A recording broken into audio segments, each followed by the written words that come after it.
Hello, Virtual Assistant Africa. Welcome again to another informative show for the Virtual Conversation podcast. And today we are joined by a very special guest. I'll introduce her in just a bit.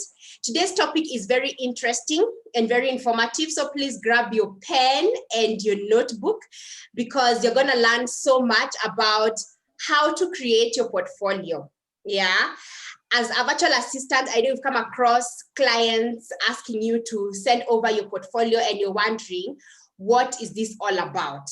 So I'm your host, Stella Mwaneki, the resident virtual assistant from Africa, and also the CEO of Stella Projects and the co-founder VA Africa.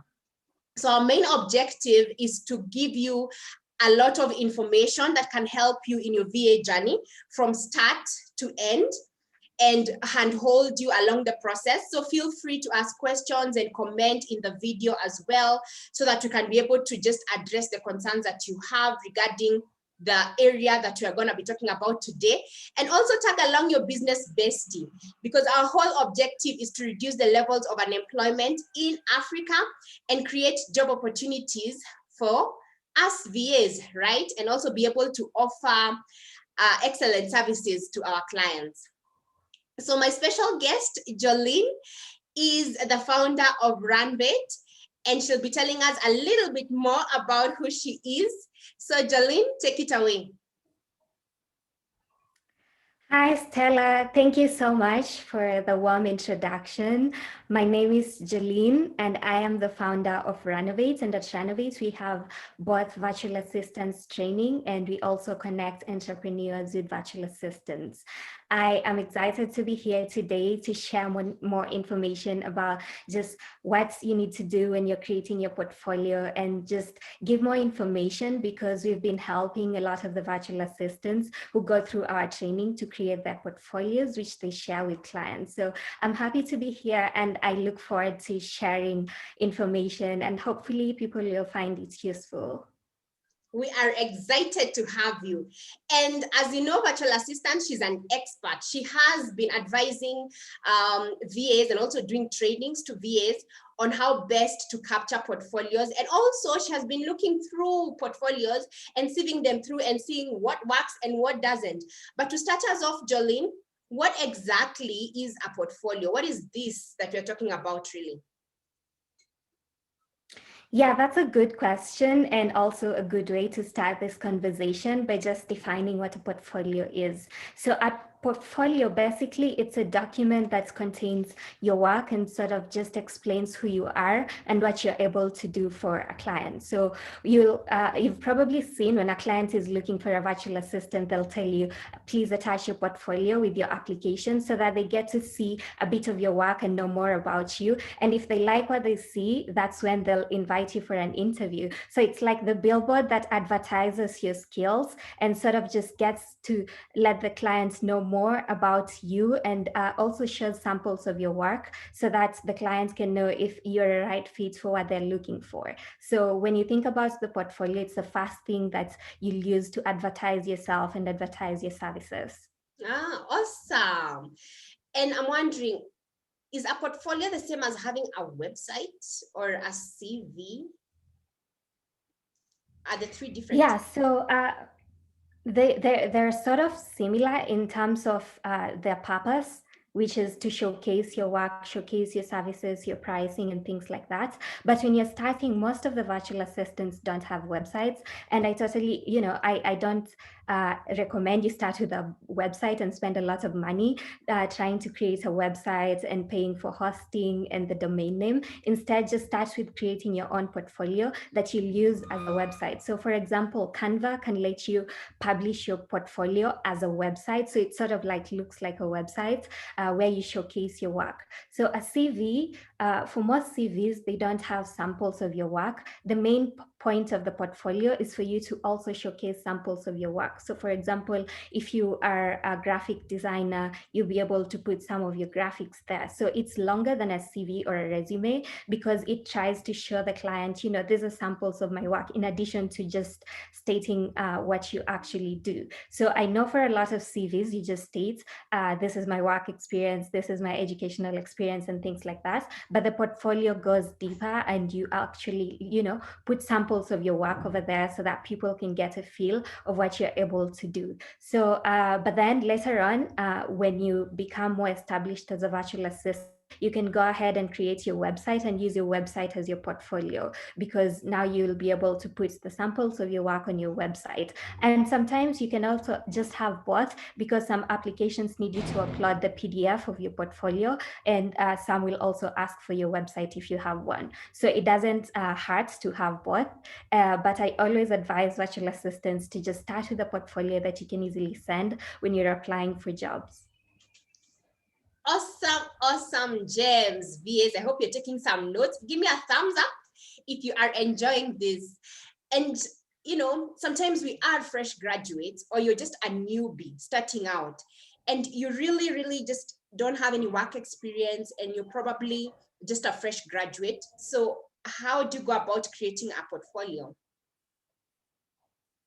Yes, that's a good question. And one of the questions that usually comes up, because we work with a lot of people between the ages of 18 to 30, most of them are still in university, and some of them just graduated and have not had any jobs before that. And they always ask, you know, what should I put in my portfolio? I don't have a lot of work experience. And one of the things that I usually say is that you actually have a lot of work experience. Did you manage any club while you were in campus? Were you able to, you know, organize trips and things like that? You know, those are experiences that you never really think about, but they're very useful for you becoming a virtual assistant, because you might be a VA that is organizing like organizing data, and that's maybe something that you did when you were managing a club while on campus. Or you might have volunteered, you might be helping in church or community groups or things like that that you normally don't think about, but those are great experiences to put on your virtual assistant portfolio. Then another thing that you can do is you can volunteer to do some tasks that will help you get more work on your portfolio. For example, if you are part of a community or a church group, you can be creating posters for their events. You can just say, you know, let me create a poster for this Sunday. And what you do after you've created that, you can add that to your portfolio if you want to showcase that you're very good at creating graphics. If you want to, you can also help with managing WhatsApp groups for entrepreneurs or different groups that are out there. You can just start by volunteering and be creative in how to get work experiences to be added. And you can also get someone who has a small business and see how you can help them. And in return, you know, you first have work that you can show on your portfolio. And in addition, you can ask them for a recommendation. If they really liked your work, they can write a testimonial for you, which is also something else that you can add on your portfolio. So, and then another thing is just to simply go out there and learn skills, practice, and whatever you've used during the practice, whatever you create during the practice is what you can add in your portfolio, because portfolio doesn't really necessarily need to show work that you've done for someone else. It could be work that you're doing for yourself. So you can actually just create work for yourself to showcase your skills. So if you've never had a job opportunity, you can just start looking at, you know, what are people asking out there, and can I do it? If someone is looking for a thumbnail for their YouTube video, can I create a sample? Even if you're not sending it to them, you're just practicing, and adding those work that you've created during this practice to your portfolio can be very beneficial. So when you're starting, you might think you don't have something to show, but there's actually a lot that you can do to show, and also just utilizing your past experiences to actually show the work that you can do. Awesome. I'm loving this. So newbies, there's a lot of hope for you, and also fresh graduates, a lot of hope. I think what I'm learning from this is we need to volunteer more, and also seize opportunities that are out there just to help other people or just to learn, because this can actually be used in our own portfolios, and also be active in our own platforms, because that's also a way to showcase our business portfolio. So now maybe just getting to the heart of it, what are the critical things that we really need to capture when creating a portfolio? What are these what are employers really looking for? Yes, so that's the fun part of it all, to just break down what should be in your portfolio. So the first one is start with an about me page. As much as the portfolio is about your work, the person who's looking to hire a virtual assistant also wants to get to know a bit about you. So the first page, you should have an about me page, which basically just gives a brief background of who you are and what you do and who's your ideal client. So that should be clear, like my name is Imali, I am a creative virtual assistant, and I love helping solopreneurs create eye-catching graphics so that they can attract the attention of their audiences. So something of the sort, to just give a brief background. You can also, if you studied something related to your field, maybe you can say, I studied graphic design and I love helping entrepreneurs create eye-catching graphics that will help them attract their audience. So something of the sort. So you need to have an about me page. And I also advise that you have your picture. You can have like a professional picture. It doesn't even need to be studio. It can be just a good picture that you took in your room, but you should have a picture there. It should be welcoming, smiling. Your eyes should be seen looking at the person. So it shouldn't be like you're facing somewhere else. So it should just be a nice picture to be able to, for the client to just see who you are. So that's the first page, which is the about me page. And can I go on to the next ones? Yes, please. Okay, so after that, another thing that you need to add is your skills and the services that you offer. So after you've just given them an introduction of who you are, you can say, these are the skills and the services that I offer. For example,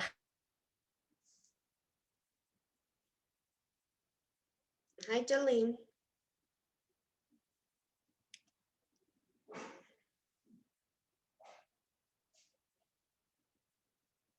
We lost you there.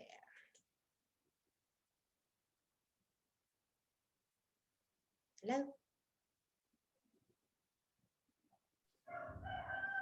So the skills are so important in a portfolio, right? yeah, they're very important because they let you tell the client what exactly you can offer so that they know if you're a perfect fit and if you're what they're looking for. So it's very good for you to clarify what kind of skills you're able to offer so that the client knows which kind of services they can reach out to you for. Yeah. So then the next. Sorry, just if I can interrupt a bit. So in terms of the skills, do we really need to capture our education background, or basically it's our hands-on experience on the various types of jobs that we are going to provide? So it depends. If what you're going to offer as a virtual assistant is related to what you went to school for or college for or university, that's when you can put it there to show the person that you actually got academic qualifications to showcase that you have those skills. But if what you're offering, because I've met a lot of virtual assistants who studied biochemistry, but now they're offering administrative services or social media management. So it's a bit different from what they're offering. So in that case, you can just put it as a by the way, but then it won't be directly related. So you can focus more on the skills that you have that are related to the services that you're planning to offer, so that someone can see a direct correlation between your skills and the services that you're going to offer. Perfect.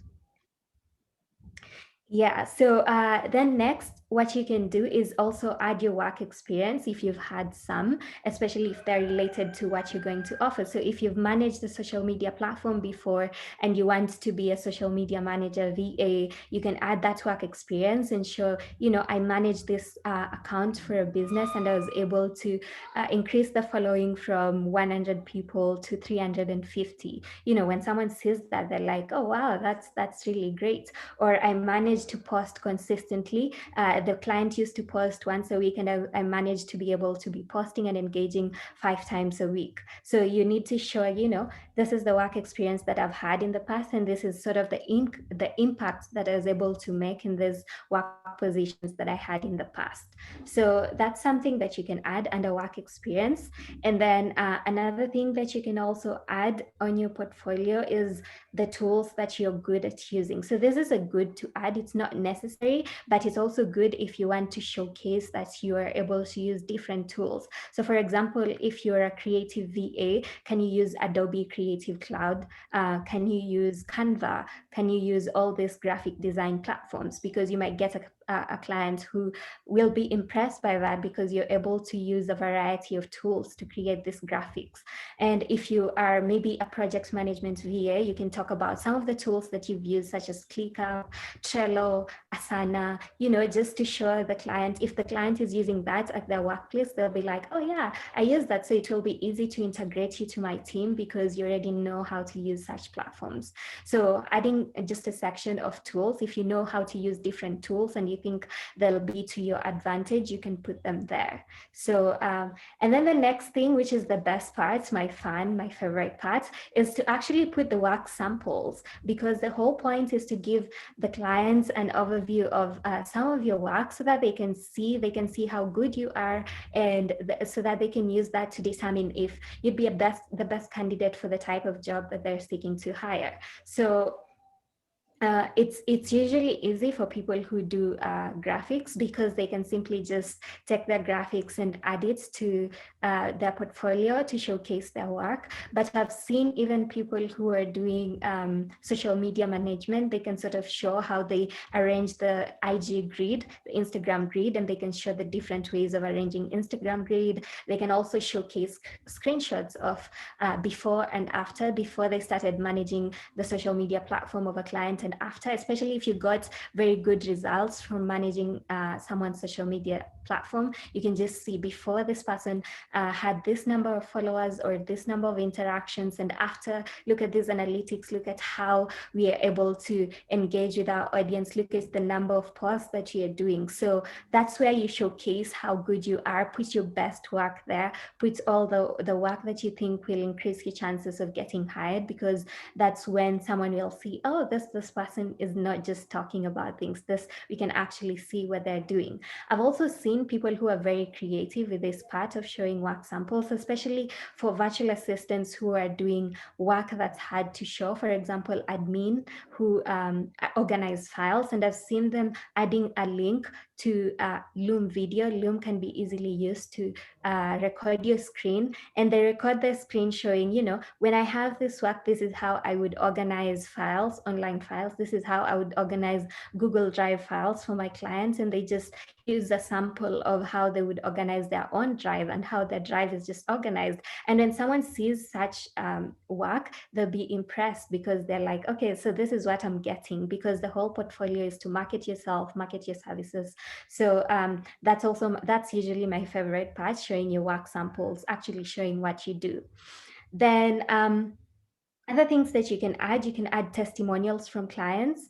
That's usually a good thing. People love to use to work with people who have great testimonials, because it shows, 5-star, this person is very great. This is not someone who will just say that they'll do this, but when you hire them, they don't deliver. So if you have testimonials, and that also goes back to, if you've never worked for someone, where do you get your testimonials? And as you mentioned earlier, be creative about it. You can offer to help someone out, and in exchange they give you a testimonial if you did a great job. You can just be able to test it out with people in your network. You've seen someone who has a Facebook page but doesn't have a cover photo. You can be like, hey, I can help you create a cover photo. Do you mind giving me a testimonial that I can add to my portfolio? So that's when you're starting. And then after you've started, whenever you work with a client, ask them for a testimonial after you've worked with them, so that you have more testimonials to add to your portfolio. Then the other thing that you can add is your contact information. You remember that after someone looks at your portfolio, they need to find a way of contacting you. So if you use emails, make sure you have your email. If you use your phone number, put it there. If you want them to check you out on social media, you can also put your social media handles there. And before I also forget, another thing that you can add are some of your qualities. You can advertise your qualities like I am reliable and I'm dependable. I'm proficient at speaking in different languages. If you are multilingual or something of the sort, that's also a good addition that you can have. So those are some of the things that you need to ensure that you have on your portfolio. Some are very necessary and some are good to have, but the more detailed and the more your portfolio gives a clear picture of who you are and what you can provide, the higher your chances of getting a client to work with you. Great tips. If you're enjoying this, give me a thumbs up again, and keep writing these notes, because she's mentioned a lot of things from the about. Write about yourself, write about your skills, write about even your work experience, your samples. You need to attach those. So it's good to always note these things down, because over time, right now you might not have everything, but with time you can keep adding and refer to these notes as well. And just out of curiosity, how do you make your portfolio stand out? There's so many people out there that will be applying for the same kind of work. Yeah, and also before we go to that, I forgot one thing, which is your pricing. If you've already established how you're going to charge your clients, definitely add it to your portfolio so that they know your rates upfront. And if you're someone who would like to discuss the pricing during the discovery call, you can also mention that. So that's one thing that I also forgot to add. So you can put it down there, how much you charge. And about making your portfolio stand out, I always advise people to use Canva. Canva is a free graphic design tool and it's basically drag and drop. So you don't need to be a graphic designer to use it. And Canva has amazing templates. So you're not starting from scratch. And these templates were created by artists and designers. So they're well thought out, and you can just take the templates and then customize the colors to be the colors that you want, and also just add the information that you want there. So first of all, instead of struggling to start with a blank page on Google Doc or Google Slides or PowerPoint, I advise people to just go to Canva, look at the templates that are there to start with. You can use the presentation templates. Those are the ones that I usually use and encourage people to use, because they have a lot of samples and they'll help you, even if you're not a designer, you'll end up creating something that will be beautiful. Then the next thing is ensuring that the information is direct and concise, so that you're not giving too much information or too little. It should just be enough. And one way of finding out if it's enough is asking for feedback. Send it to a friend. Ask them, when you read this portfolio, what's your feedback? Do you understand what I'm offering? Is there any suggestion that you have? Then another thing is also checking for spelling errors. You need to ensure that you don't have spelling mistakes or just tiny things that will make a client think that you're incompetent. So having someone to review it will also be very helpful, and just making sure that you have the basic information that we've mentioned, so that clients do not have a lot of questions. Like if you just give them samples of your work without the about me section, they'll be like, okay, but I don't know who you are. So ensure that you have the points that we've mentioned, so that someone is able to look at the portfolio and see, oh, it's very comprehensive and I understand who this person is, what clients this person serves, the services, the pricing, and how I can contact this person in some of the work samples. So just make it clear, use designs from Canva, or if you're good at creating your own designs, you can also go ahead and do so. But I always advise people to use templates from Canva, because they're already eye-catching and they've been designed by great designers. That's really amazing. But one of the things sometimes we do face is sometimes you're not creative at all. It's really not your strength. Like me, or creating something for myself sometimes is a bit tricky. So what you could do as a VA, if assuming Canva is not your thing, graphic design is not your thing, even just writing things, even the strategy to ensure that it flows with the right words, you can always hire somebody to help you out with some of these things, and they come at an affordable package. Like we do that. Like personally, I hired ZK Group to help me out with my portfolio and the like, because I want it a bit more professional with the right words. Sometimes they see qualities about myself that I did not have. So it's always good to, because a portfolio is your first impression with the potential client. So you also don't want to mess it up. You want it to really stand out and to really look professional. So you can always do that. And also feel free to post your portfolio for feedback. Like she has said, you can actually post it like in VA Africa group, in the Virtual Assistant Africa group, and ask other fellow virtual assistants to give you feedback, because sometimes you need a third eye to pick some things that you probably would not have managed to see, or just to be critical without having any emotions attached. Because sometimes when you ask your friend, you think she's jealous about my photo, or she's jealous about my work, those kind of things. So feel free to post in the group and ask questions. Also reach out directly to other experienced virtual assistants in the group, just to get to be handheld through the process, or even just to get a second opinion about what it is that you need to showcase, or how best you can present it as well. Yeah. And we've mentioned so many awesome things that need to be captured in a portfolio. So how brief should this portfolio be? How long is too long? Yeah, so that's also another question, and it's very subjective. I personally would go for, if you're starting and you don't have a lot of things to do, just 5 to 10 pages, that's okay. And I usually see some people who just have one page, but then for one page, it usually just looks like a resume or a CV, which can be applicable when you're applying for jobs that are asking for resumes or CVs.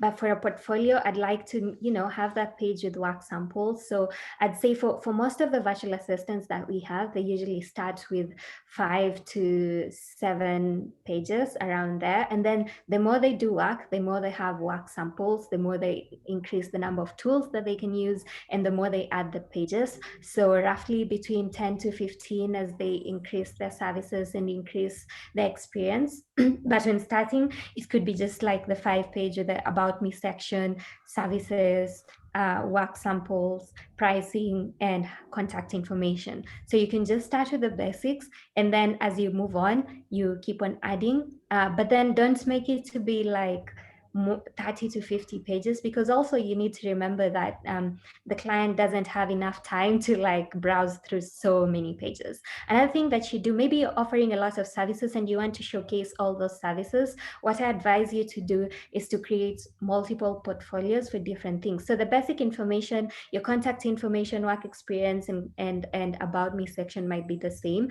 But for example, if you're doing both branding, social media management, and graphic design, you can create portfolios for the three, so that when you want to just showcase your branding work samples, you send the one with the branding information. When you want to show your social media management information, you can send the one with social media management work samples, so that instead of having a very long one, because most of us, as we keep on working, we will be adding more information. It's very good to keep updating your portfolio every time you do work that you're proud of. So also for the portfolio, you don't need to put everything there. Just put the work that you're really proud of, that you like like doing. Don't keep it there, because the client might see it again and again, and maybe that's something that they like to see. So just start with like a 5 page portfolio, and then the more work you have, keep on adding, but don't let it be like 30 to 50 pages. Just let it be in the ranges of maybe maximum 20 pages if you're really having so many things, but then roughly 10 pages is just good. But for starters, 5 is okay. Okay. And one of the observations I normally have, either being a VA recruiter or even for myself, sometimes I find less is more. If you can have key highlights of your work, you might have done so many projects, but what are the key highlights that you can summarize? Because like you've mentioned, sometimes we have busy schedules and don't even have time to even look at those 10-15 pages. So if you can capture the key things in the first maybe 3 pages or even the first page, I think it would really help you. And then now the other information can be given to the client when you have the first meeting or even the second meeting. You can talk about more things, but more importantly, make sure whatever you're capturing is more leaned towards the job that you're applying for, you know, so that you're not giving irrelevant, you have work experience in different industries, but tailor make it to specifically the job at hand. So that, like you've mentioned, if it's about admin, talk more about admin and maybe the key highlights, and make it so catchy such that now they want to have the first meeting with you, and then you can elaborate further. But those are really, really great tips. Yeah. And how often should we update our portfolios, really? Is it after you finish this task with a client or after 1 year? I'd say whenever you do work that you're really proud of, that you'd like to showcase, as you've mentioned, you don't have to put everything. Put the highlights, put the best of the best, the ones that you really love and enjoy to show. Whenever you've done something that you're really proud of, add it there, and you can be updating it. Maybe when you started, you'd put some designs there, but right now you don't like them because you've improved your skills. So that's when you should go back and check and see, maybe I should update it and put the recent designs because I've been getting better at it. Or maybe you had a before and after for a social media platform that you're managing, and now you've increased the number of followers to be 10 times what it was before. So you just need to update that to showcase to potential clients that that's the progress. So I'd say when you have work that you're proud of adding, you should add it. It doesn't necessarily mean that every time you do new work, you should add it there. You need to consider, did I like doing this work? Am I proud of this? Do I want to showcase? And as we mentioned, we've been mentioning throughout this call, is that the portfolio is what you're using to advertise yourself. And if you want to advertise yourself, you definitely want to showcase your best. So if whenever you have something that you're really proud of, that you did so well, just add it there. Or whenever there's new information that has been added and needs to be changed, you can also change it there. So I don't think I have like a specific timeline of, every 3 months or something, because it also depends on how often you're doing work. So it just depends on whenever you're having new information or new work that you're proud of, just add it there to improve your chances for you to get new clients. Awesome. So VS, I think what I'm capturing from all this is the portfolio is actually a living document, which should be amended as and when need arises, because sometimes you could also have new clients or a new service that you're offering, or but make it as recent as possible. Don't talk about maybe things that you had done 20 years back. Talk about maybe the most recent, the last 2 years, the last 1 year, the last maybe 1 month. That is awesome. So I love that. And any other advice really that you would want to give VAs, or tips that you might have forgotten? I just want to say, for you to be successful as a virtual assistant, you need to be proactive and go for opportunities. You can't just sit and wait. So for example, if you're like, I can't create a portfolio because I don't have work experience, or I don't know, I don't have anything to put there. Be proactive, be creative with how you approach this, especially when you're starting. You just have to really go out there and be creative, be proactive. If you've never managed a social media platform and you want to be a social media manager, how about you just create a social media page for your business and start managing it, and you can use that as your experience. Or asking someone someone who has been having a very dormant social media platform, you're like, hey, can I manage this for you for this amount of money? And you can even give them half the price as you learn. And you're like, this will be also my learning experience, and I'll be trying to, you know, test out different social media management tools. So you have to be proactive. You can't just sit and wait for the experience to come to you. You actually need to go for it. And the more you do things, the more you'll be prepared to work with the client. So for example, if you want to help with social media, but you've never managed one before, and then a client gets you and they want you to manage like 5 social media platforms for them, you'll get overwhelmed because you've never tried that before. So there are a lot of these platforms that are free. Just go out there and try to use them for free, test them out. And, you know, you can, by the time you're working with the client, you're well versed when it comes to using these different platforms. Look at what skills you want to offer, and also just go to YouTube. YouTube is a great resource. Learn how to do different things using that skills. Learn how to use different tools. Just improve your skills, constantly improve your skills, and be proactive and constantly learn, because in the digital space, things change very quickly, and the people who thrive are the ones who are proactive and those ones who keep learning. So that's what you should do to improve your chances, and just generally to just better yourself as a human being. The more you learn, the more you become better in general. Amazing. I think we have really enjoyed your session and the knowledge that you have shared. We really appreciate you. And there could be somebody who would like a follow-up question or would like to contact you. How can they find you? Yeah, so you can find our website, which is runnovate.com. You can go there and you'll see the links to all our social media platforms.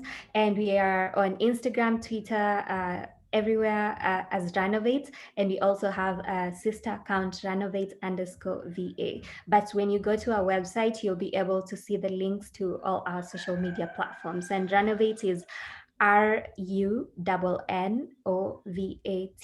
So runnovate.com, and you'll be able to find all the information. Thank you so much. I hope VAs in Africa, you have learned something. If you have, please share what you've learned in the comment section. And I really like Jolleen because she's for the youth. She's all about training the youth and just helping equip you to be able to go out there and start your own VA business. And for us here from Virtual Assistant Africa, we are here to handhold you through the process of your VA journey. Feel free to reach out to us for training in the event that you feel that you need more confidence and even more information on how to start your business and even how to thrive in your VA business. We do have trainings, so reach out to us. And also feel free just to ask questions in VA Africa group, because you have a lot of veterans and people who have a lot of experience that they're willing to share with you. So don't feel stranded wherever you are in whatever phase that you're going through in your VA journey. So thank you so much for making time for us. Until we meet again in the next show, goodbye. Bye.